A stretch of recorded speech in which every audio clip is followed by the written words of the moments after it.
Magkano isa ang bentahan ko sa Vienna sausage at giniling sa dilata? Stay tuned lang po kayo dyan.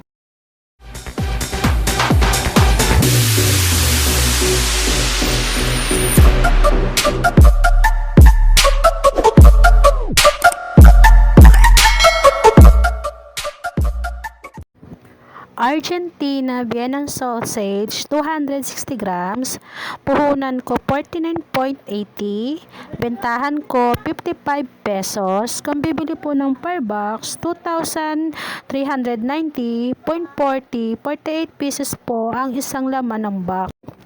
Argentina giniling 250 grams, puhunan ko 45.10, bentahan ko 50 pesos. Kung bibili naman kayo ng per box, 2,164.80, 48 pesos, 48 pieces po ang laman ng isang box. Paalala po, hindi po tayo magkakaparehas ng pinagbilhan. Magkakaiba po tayo ng lugar, kaya magkakaiba rin po tayo ng mga presyo ng ating paninda. Maraming salamat po.